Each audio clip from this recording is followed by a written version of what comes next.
Gipahugtan sa Davao City Police Office ang pagmonitor sa mga nagagamit og lantaka o uban pang klase sa pabuto karong panahon sa kapaskuhan.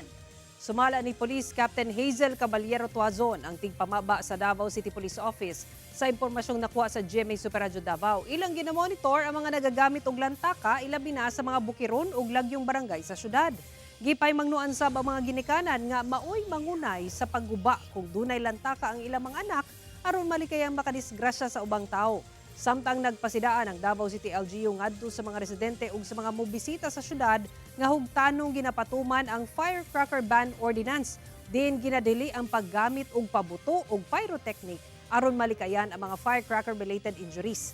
Giawhag ang mga Dabawenyo nga i-report sa mga otoridad kung dunay mga mamatikdang musupak sa balaod.